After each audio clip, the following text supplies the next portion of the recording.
Esta obra resulta de um desafio do próprio diretor da Caleidoscópio, aproveitando o facto de nos ter caído literalmente nos braços o álbum fotográfico e também contactos a nível nacional.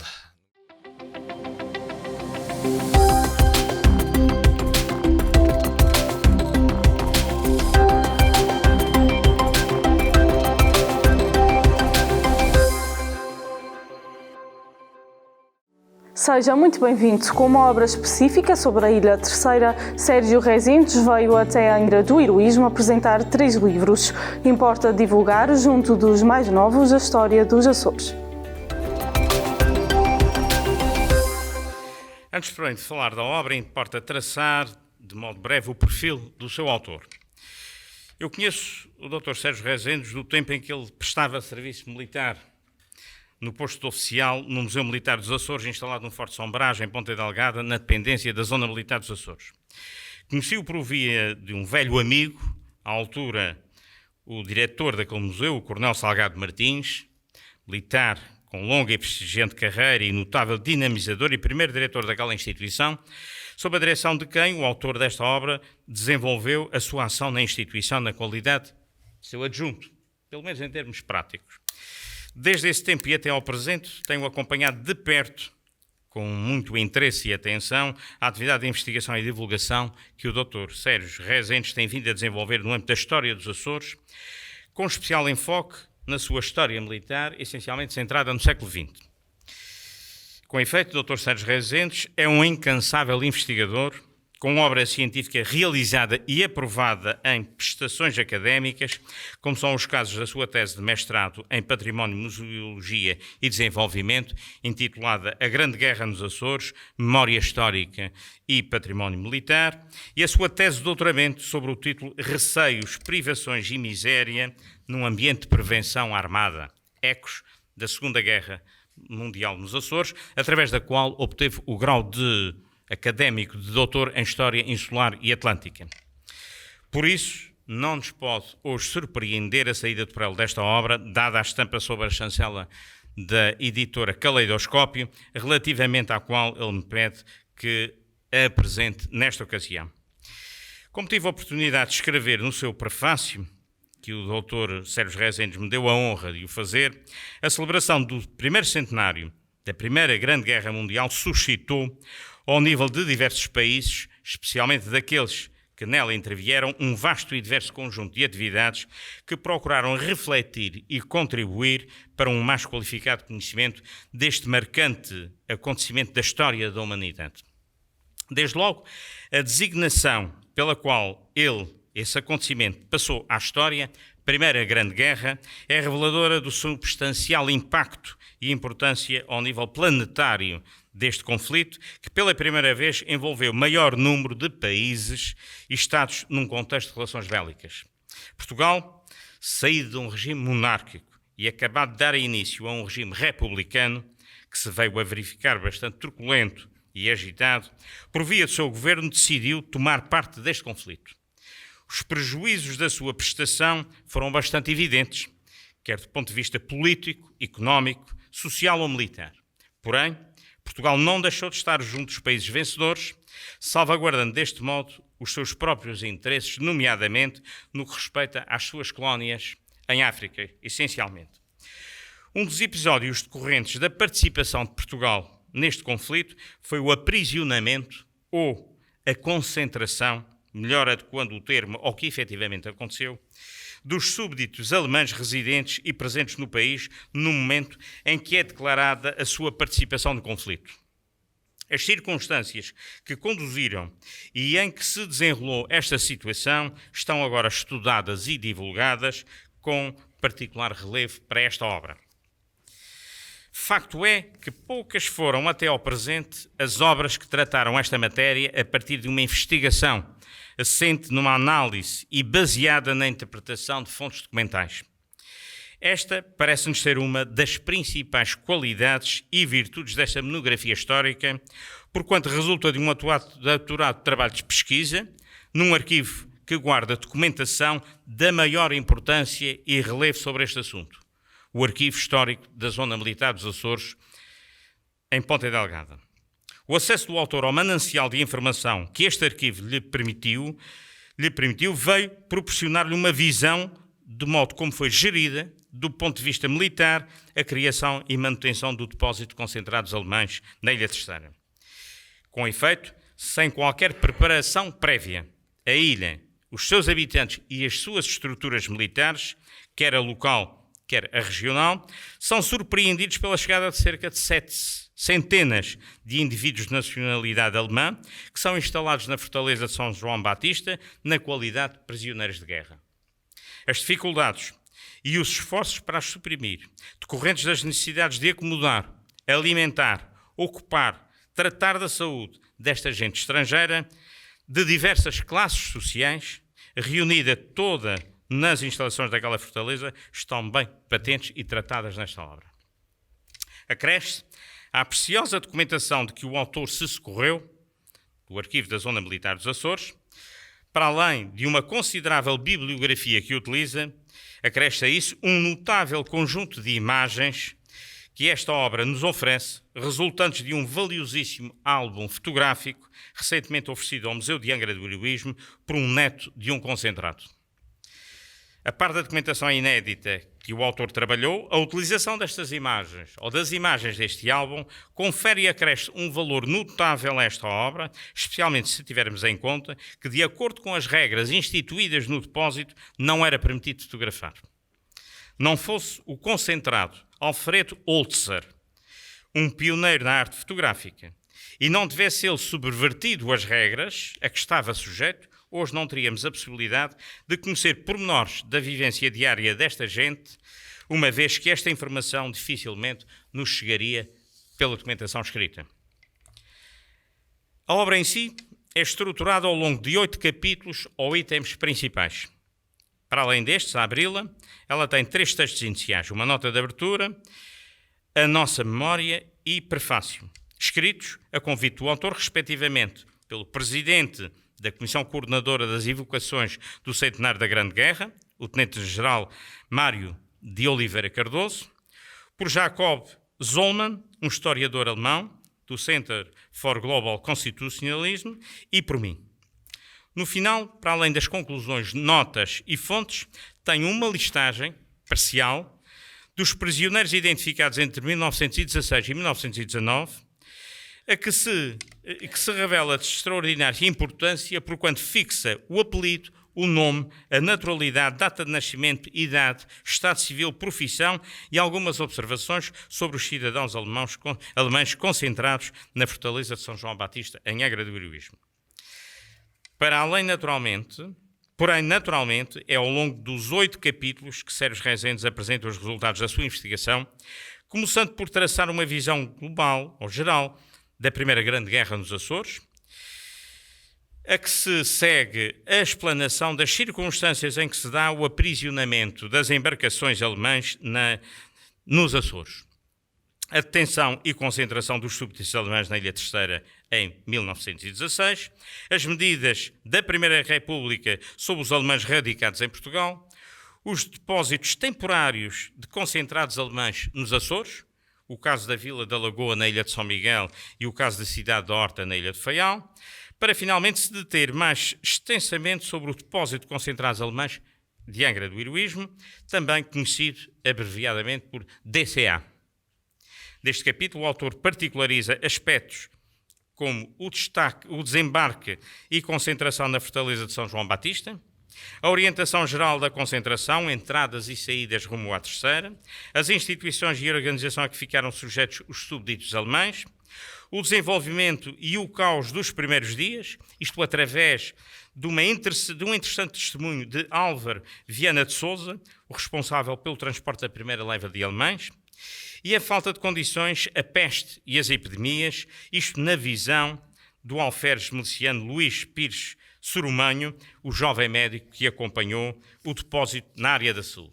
Num outro capítulo, intitulado Disfuncionalidades e Logística, da instabilidade governativa ao isolamento das fontes, entre 1917 e 1918, Sérgio Rezendes aborda a correspondência e a censura, a correspondência entre instituições portuguesas, a busca pelos entes e as pretensões dos súbditos alemães, as dificuldades e as amarguras do DCA, as obras e as mudanças de instalações, a alimentação e a logística financeira e, finalmente, a vida e a morte no depósito. Num último capítulo, é onde Sérgio Rezendes trata das dinâmicas do DCA entre 1917 e 1919, abordando as melhorias precárias das condições de instalação do depósito, as ocupações e os interesses dos prisioneiros de guerra, os conflitos entre portugueses e alemães, aqui no depósito, e o fim do DCA na Ilha Terceira. Por tudo isto, esta obra é uma obra que recupera a memória de uma situação militar peculiar que ocorreu na Ilha Terceira há um século atrás e que, de diversos modos, deixou marcas na sociedade de então.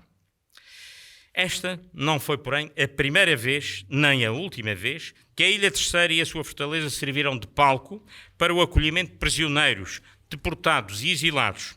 Mas, certamente, foi esta a ocasião que maior número de uma só vez reuniu. Pela primeira vez, esta obra traz ao público e permite ao leitor um entendimento do que foi, como funcionou, como foi gerido e quem integrou o depósito de concentrados alemães na Ilha Terceira. Uma vez mais, para terminar, e também nesta obra fica demonstrada e comprovada a centralidade da Ilha Terceira e do arquipélago dos Açores no contexto das dinâmicas do Atlântico, facto permanente na história destas ilhas desde o seu povoamento, que permanece até ao presente. Obrigado. Muitos parabéns.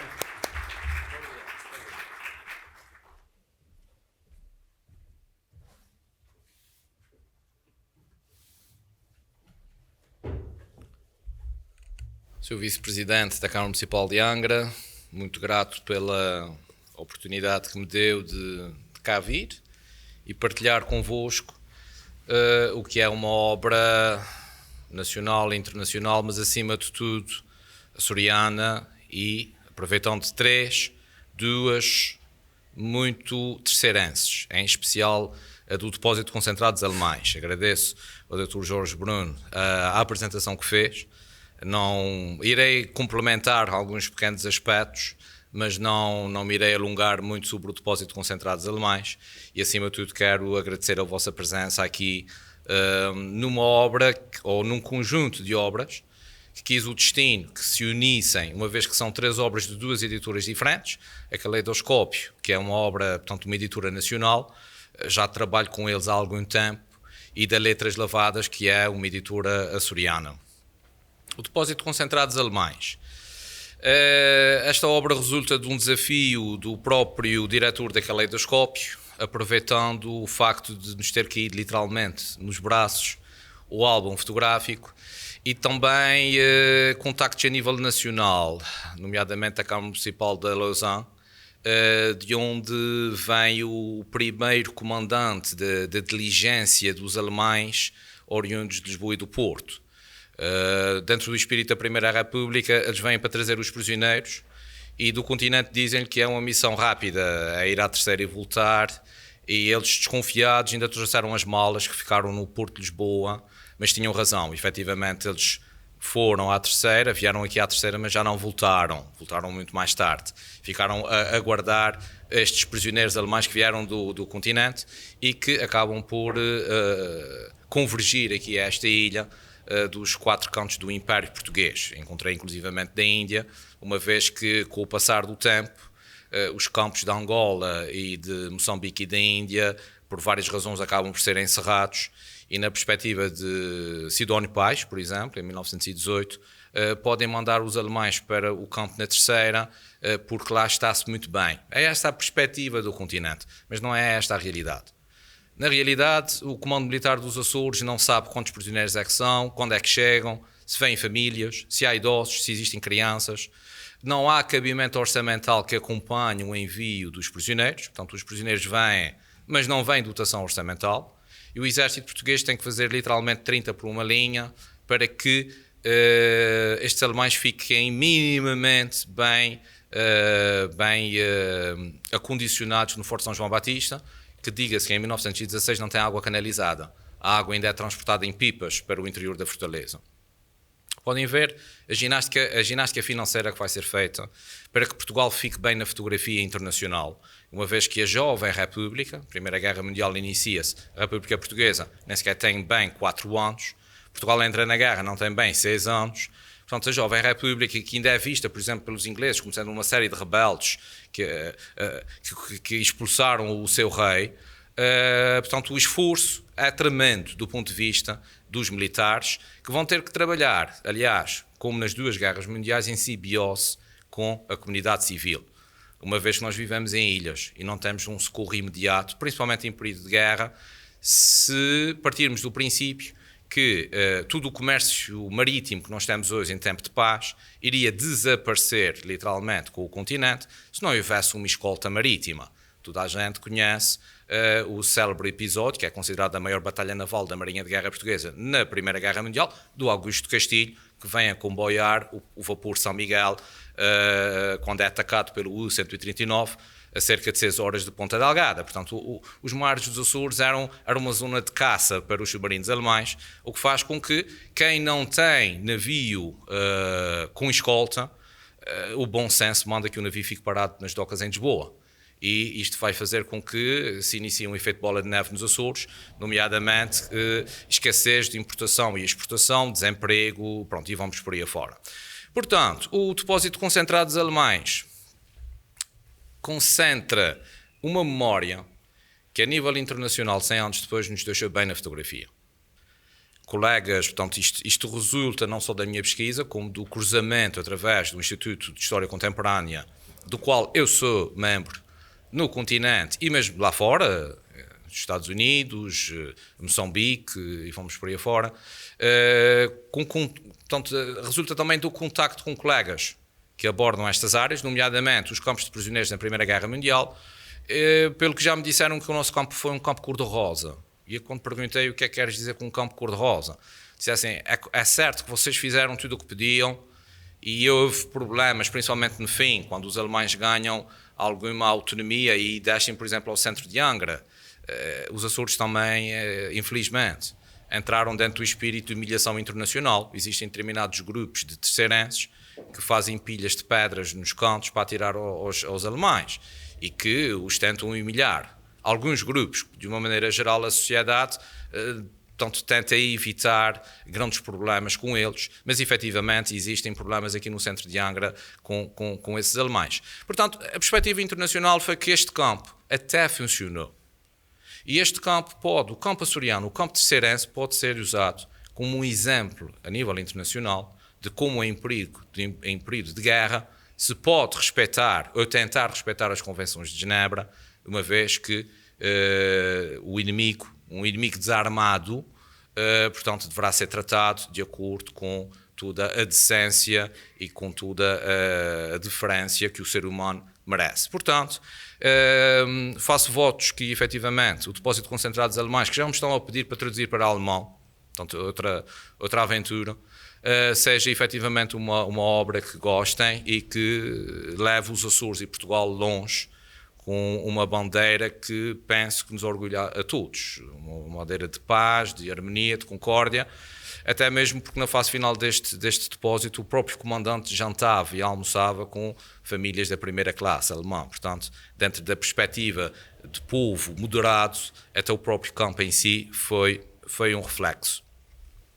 Bom, ainda dentro do espírito da Primeira Guerra Mundial, também trago-vos uma obra, A Grande Guerra e os Açores. A Grande Guerra e os Açores acaba por ser um complemento a uma outra obra que já foi lançada há alguns anos.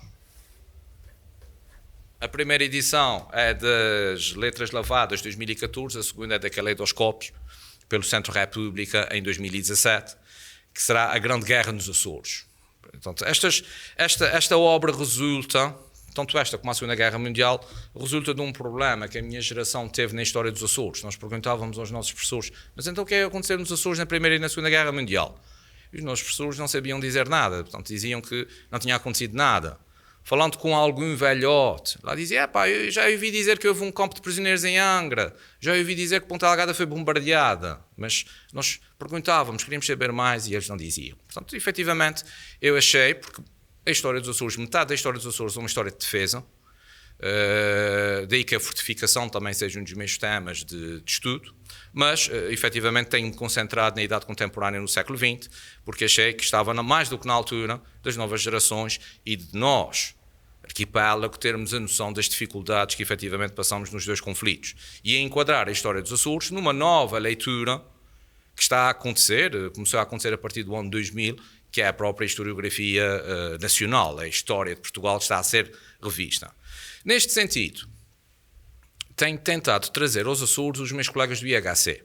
Durante este já é um projeto com cerca de 10 anos, numa fase inicial fui eu ao continente, sempre que podia, ia debater as minhas investigações, porque é fundamental sair das ilhas para debater. Nós não podemos estar sempre dentro da ilha, nós temos que ir lá fora, ao continente, temos que ir ao estrangeiro, debater estas ideias com os nossos colegas. E a determinada altura, o pensamento foi muito simples, já que eu venho a Lisboa, porque é que vocês não podem ir aos Açores? E o primeiro foi até aqui no Museu de Angra, fizemos um seminário internacional sobre deportados políticos. Eu vim agora recentemente de Moçambique do segundo seminário, estamos a planear para 2021 o terceiro em Cabo Verde, por causa do Tarrafal. Mas de seguida, no ano a seguir, portanto o nosso foi em 2016, depois 2017 foi no centenário do bombardeamento de Ponta Delgada pelo U-155 e 2018 foi na Horta, aproveitando a República Nova e o centenário da gripe espanhola. Este ano também já fizemos em Santa Maria, sobre a aviação e na República logo do pós-guerra, que é efetivamente também um capítulo muito interessante que espero em breve vir cá também falar um pouco sobre esta aviação dos Açores no final da Primeira Guerra Mundial, que é extremamente interessante, não é apenas a base naval americana em Ponta Delgada, há muito mais do que isso para falar. Bom, mas em todo o caso, eu aproveitei o fato de ter um conjunto de colegas do continente, da Alemanha e dos Estados Unidos e lancei-lhes o desafio de apresentarem os trabalhos por escrito. E resultou esta obra. Estamos a falar de uma obra que dá-nos uma perspectiva de fora para dentro e uma perspectiva de dentro para fora. Ou seja, nós temos aqui artigos, temos aqui as investigações sobre, por exemplo, a gripe espanhola na base naval americana. Temos aqui sobre os acidentes que os navios americanos passavam na travessia entre as Bermudas e os Açores, por exemplo. Temos a questão submarina. Temos a gripe espanhola na Horta, temos a gripe espanhola em Ponta Delgada, temos algumas considerações também sobre a República nesta fase final da Primeira Guerra Mundial, 18, 19, entre vários outros artigos de diferentes colegas do continente e de diferentes áreas com diferentes visões. Acaba por ser um complemento à Grande Guerra nos Açores. Portanto, quem ler esta obra, portanto, ficará com uma ideia, obviamente que sou suspeito, mas diria que é excelente sobre o que foi a Primeira Guerra Mundial dos Açores e, ao ler esta, fica com uma atualização, digamos assim, de 2019 sobre muitos assuntos que foram aqui falados e que agora são aprofundados. Por fim, quero-vos trazer, efetivamente, a Segunda Guerra Mundial dos Açores. Quer a primeira, quer a segunda, resultam diretamente da tese de mestrado e de doutoramento, digamos que ainda assim à moda antiga. Mas mais do que isso, resultam de um projeto que o Governo Regional dos Açores teve há uns anos e que infelizmente parou. Um projeto chamado Enciclopédia Açoriana, que era gerido a partir da Universidade Católica de Lisboa. O seu diretor convidou-me para fazer os artigos que estão hoje na internet sobre a Primeira Guerra Mundial e a Segunda. E eu fiz os artigos, estão publicados na enciclopédia, mas rapidamente cheguei à conclusão que tinha que fazer artigos de natureza bibliográfica. Portanto, eu não podia fazer investigação, porque se eu fizesse investigação ultrapassava as páginas que tinham sido cedidas. Bom, isto significa então que a Primeira Guerra Mundial foi promovida a tese de mestrado, a Segunda Guerra Mundial a tese de doutoramento e os prisioneiros políticos a pós-doc, que é efetivamente, eu estou a encerrar aqui um ciclo e em 2020, portanto, vou avançar num projeto que está mais ou menos parado, mas não totalmente, que são efetivamente os prisioneiros políticos, desde Guiana até 1945, porque há a ideia que criou-se o Tarrafal e os Açores deixaram de ter prisioneiros políticos. Isso é falso.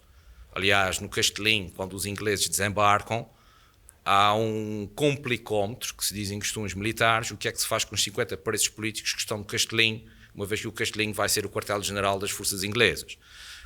Portanto, há muito que se diga, incluindo que os vários campos de prisioneiros políticos nos Açores, dos quais o mais famoso é, efetivamente, o São João Batista, mas existem outros. Em todo o caso, a Segunda Guerra Mundial. A Segunda Guerra Mundial, nós temos aqui 5 capítulos. O primeiro capítulo aborda, digamos que, um enquadramento nacional e internacional da guerra no Atlântico e as diferentes fases, quer dos Açores, quer de Portugal, naquilo que viria a ser, depois no fim, algo estranho, como uma neutralidade colaborante. E depois tem 2 capítulos militares. O primeiro capítulo é a defesa das ilhas. O que é que foi projetado? O que é que aconteceu? O terceiro capítulo, ou seja, o segundo militar, são as dificuldades em levantar esse dispositivo. Novamente aqui sucede o que já tinha acontecido na Primeira Guerra Mundial. António Oliveira Salazar envia tropa em força, 26.500 soldados expedicionários que se juntam a 4.500 açorianos, só para defender as 3 grandes ilhas. Mas a dotação orçamental não acompanha. Estes 32.500 jovens vêm acompanhados de animais, uma vez que o exército português, na altura, ainda tem uma mistura entre viaturas hipomóveis e automóveis. Portanto, com os soldados vêm os cavalos. Os cavalos têm a mesma necessidade que os homens, nomeadamente na alimentação e na água, mas consomem muito mais. As ilhas não estavam preparadas para, em cerca de 6 meses ou 1 ano, receberem um dispositivo tão elevado. Vou-vos dar um exemplo. Ponta Delgada tinha basicamente um reservatório de água e em 12 horas o reservatório ficava seco. Portanto, há aqui dois momentos. O pé de paz e o pé de guerra são os termos militares, ou seja, a mudança do dispositivo, que vem de finais dos anos 30, pequeno, de tempo de paz, a um dispositivo de tempo de guerra, em que as ilhas eram para ser invadidas.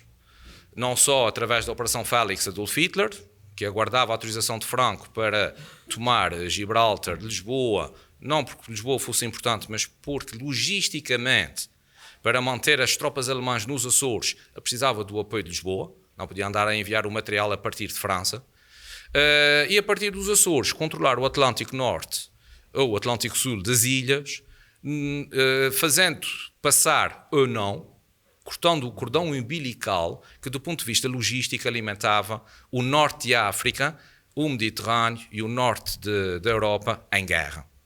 Isto significa que para os ingleses era fundamental manter este circuito logístico a funcionar, os comboios, numa altura em que os submarinos alemães atacavam com o apoio do rádio em forma de matilha. Isto é interessantíssimo, porque nós vemos, por exemplo, Dönitz em Ponta Delgada em 1935. Em 1937, o ministro da Guerra alemão tem fotografias, a obra tem fotografias dele a visitar os tifas de ananases. E nós sabemos que durante a Segunda Guerra Mundial os submarinos alemães sabiam exatamente onde é que estavam os bancos de areia. Aliás, na década de 30 existem navios de investigação alemã no mar dos Açores. E que ainda hoje não se sabe muito bem o que é que eles vieram fazer, mas obviamente vieram fazer investigação. Investigação essa que depois é usada na Segunda Guerra Mundial. Da parte dos Estados Unidos, ainda antes de Pearl Harbor, estava marcada a invasão e o Presidente Roosevelt deu 2 vezes a ordem, dia 22 de junho de 1941. Porquê é que os Açores não foram invadidos? Não foram invadidos porque nessa altura a Adolf Hitler faltava-lhe combustível e ia lá para a frente soviética. E através da descodificadora da caixa de código Enigma, que os ingleses haviam e percebiam, descodificavam, sabia-se que Adolf Hitler ia abrir a frente soviética e terá sido provavelmente Winston Churchill que travou o ímpeto americano em relação aos Açores. A única dúvida americana é se tomariam as 9 ilhas de uma vez só. Portanto, provavelmente a alertar Roosevelt para não tocar nos Açores. Sabia-se o que é que Hitler ia fazer, ia seguir o projeto do exército alemão e se, por alguma razão, os Estados Unidos tomassem os Açores, poderia haver alguma mudança naquilo que toda a gente estava a aguardar e ele podia seguir o plano da Marinha, que era a anexação da Península Ibérica, a tomada dos Açores e, a partir dos Açores, o ataque aos Estados Unidos da América. Já agora, desse projeto alemão, dos 3 planos, 2 prevêem claramente os Açores como sendo ponto de passagem ou de partida das aeronaves que iriam bombardear as cidades americanas. Bom, neste sentido, o Estado português está ameaçado, o Estado português sabe que a única alternativa ou melhor, são os Açores. Madeira está muito próximo, faz lembrar aqui a saída do rei para o Brasil. A Madeira está muito próxima, mas os Açores estão já a uma segurança relativa, a Guiné está muito longe. E eis a capa da obra.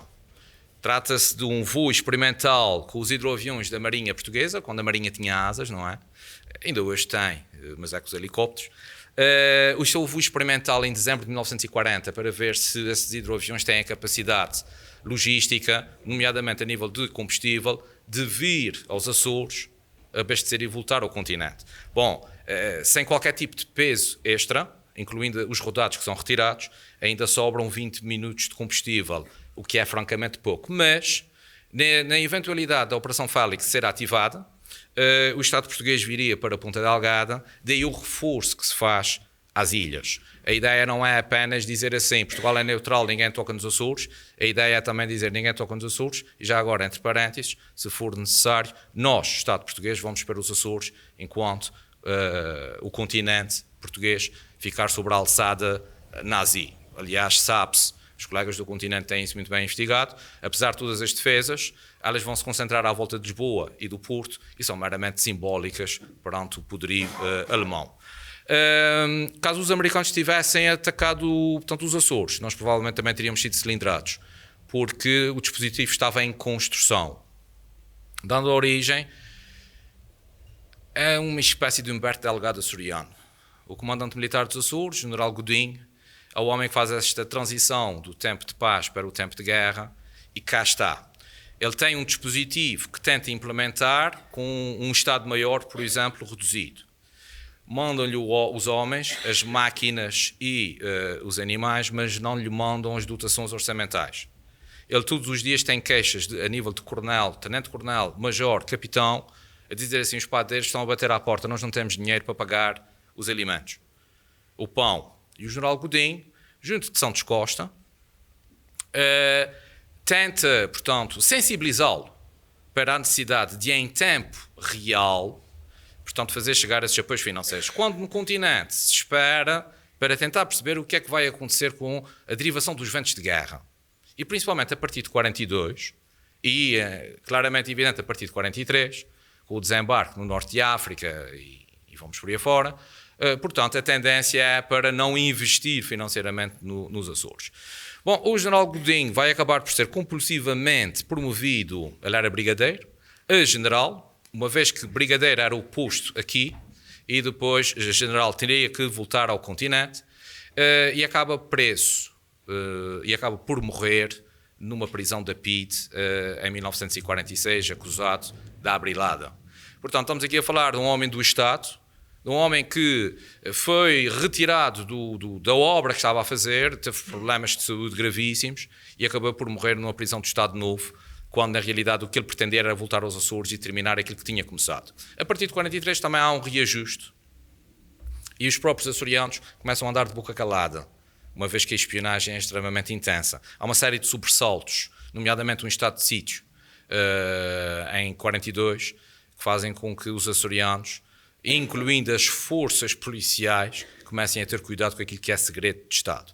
Bom, não me vou alongar mais sobre o segundo e o terceiro capítulo, vou deixar que os leiam, uma vez que, como disse, o segundo capítulo é o que se projetou, o terceiro capítulo é o que aconteceu, e vou-vos falar dos quartos e quintos capítulos.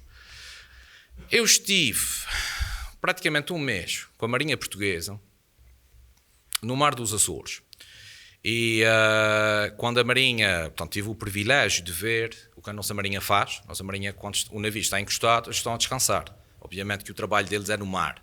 Tive o privilégio de acompanhar uma dessas missões.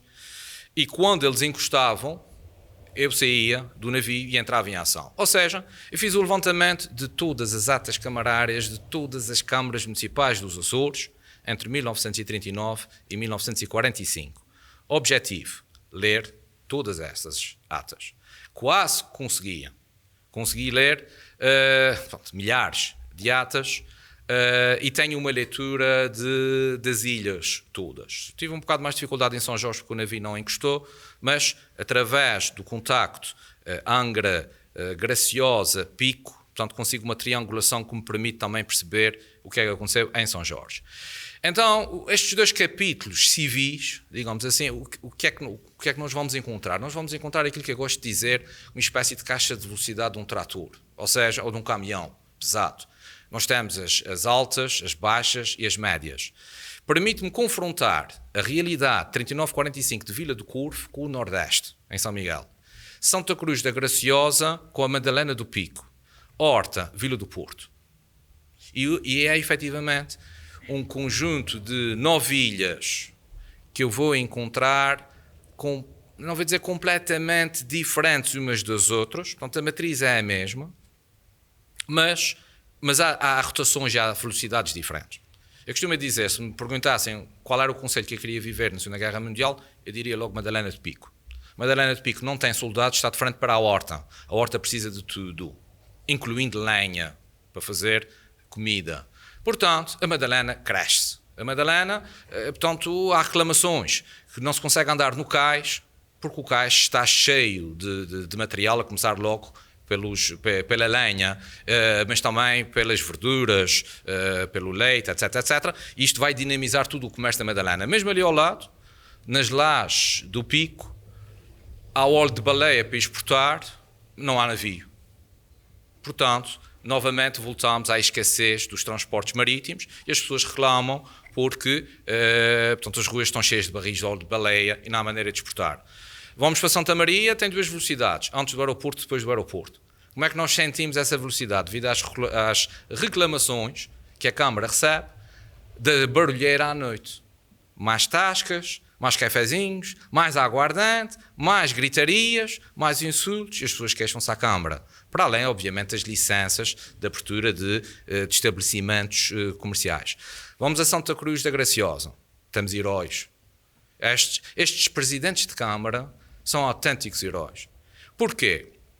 Dada a escassez de transportes marítimos, nós temos automaticamente problemas a nível de importação e exportação. Gera-se desemprego numa altura em que não existe qualquer componente social que funcione em tempo real, isto é sempre um pouco por aí, para apoiar estes desempregados. Quem é que fica com o problema nas mãos? Os senhores presidentes de Câmara. Os senhores presidentes de Câmara têm que encontrar solução com as poucas receitas municipais que têm de um povo profundamente pobre, mas a solução está mais ou menos à vista. A solução é tentar criar obras municipais pequenas até que cheguem as ambiciosas ou desejadas com participações de Estado, uma vez que nós estamos em plano de ciclo dos planos centenários, nomeadamente para as escolas. E eu digo heróis porquê? Porque os projetos são extremamente burocráticos. As ilhas não têm engenheiros, nem arquitetos. A mais Ponta Delgada e Angra também. Aqui de Angra fazem-se projetos para a Graciosa de fotografia. Depois, quando se constroem as estradas passam a 150 metros das moradias. Mas eu digo heróis porquê? Porque há muitos presidentes de Câmara que finalmente, quando recebem as comparticipações, e como a Câmara não tem dinheiro, eles avançam com o seu próprio dinheiro pessoal e injetam para que a obra não se perca. Porque dizer que não poderiam, portanto, naquela altura, aceitar esse dinheiro, porque a Câmara não tinha a verba que deveria ter, seria condenar novamente todo o trabalho feito durante 1 ano ou 2 a voltar novamente ao início e, obviamente, eles tinham que aproveitar essas ajudas imediatamente para tentar, portanto, combater o desemprego. Portanto, neste 4º capítulo, nós temos as dificuldades do ponto de vista institucional das câmaras. Só para terem uma ideia, nós temos, do ponto de vista da legislação, nós tínhamos as juntas gerais, portanto, há uma autonomia, as relações entre as juntas gerais, os governadores civis, as câmaras municipais e depois, por exemplo, outros serviços estatais, como as direções escolares. As câmaras são responsáveis pelas escolas primárias, os edifícios das finanças. Não existem passos do Conselho em condições. O de Ponta Delgada estava para ser demolido, por exemplo. Portanto, todo esse roçar institucional de uma república que no continente exige muito, mas ajuda pouco. E depois a capacidade de desenrasque. No caso das 3 ilhas ocupadas, digamos assim, com militares, há aqui também algumas fricções, muitas vezes devido ao fato de não haver a dotação orçamental. Por exemplo, os militares em São Miguel estiveram quase às escuras, a Câmara Municipal ia-lhes cortar a luz. Aí os galões vieram ao de cima. E como se estava em estado de guerra, portanto, o Sr. General chamou a atenção que ninguém cortava a luz, mas que, à primeira oportunidade, mal recebessem o dinheiro do Ministério da Guerra, portanto, pagariam a conta de luz à Câmara Municipal de Ponta Delgada. Portanto, o 4º capítulo aborda-nos estas dinâmicas entre as forças institucionais e, por fim, o 5º e último capítulo aborda-nos aquelas questões mais próximas à população. A escolaridade, a falta de água, o apoio social, os alienados mentais, os tuberculosos. Portanto, tudo uma área social que eram as câmaras que tinham e que, por exemplo, hoje será da área da competência do Governo Regional. Mas que, efetivamente, nos mostram que os Açores, quando em contexto de crise, ficam sempre a aguardar as ajudas da República. Mas, acima de tudo, quer militares, quer civis, o que efetivamente fazem é contar com o apoio uns dos outros. E é dessa simbiose e do apoio imediato de qualquer uma das outras ilhas à volta, é essa efetivamente a realidade que nós contamos. Se tivermos um apoio da República, excelente. Se tivermos um apoio externo, como por exemplo dos Estados Unidos, melhor ainda. Porquê? Porque efetivamente, quer na Primeira Guerra, quer na Segunda, os Estados Unidos traziam uma segurança que a República Portuguesa não tem condições para oferecer. Na Primeira Guerra Mundial, porque estão praticamente no zero naval, as ordens do Ministro da Guerra, em 1917, quando os americanos chegam a Ponta Delgada, vocês que aceitem toda a ajuda americana. Nós aqui estamos ocupados, totalmente preenchidos, com o Corpo Expedicionário do Norte de França e as tropas em Angola e em Moçambique. Portanto, aproveitem a ajuda dos amigos americanos. E depois, como muito bem sabem, portanto, efetivamente, nós temos aqui, nos Açores, um ciclo a partir de 43, 44, que vai, efetivamente, jogar não com o aspecto de a base das Lajes ou a de Santana e Ponta Delgada serem fundamentais, mas de serem importantes, assim como os portos de Ponta Delgada e da Horta. Bom, muito obrigado pela vossa atenção e votos de boas leituras. Obrigado.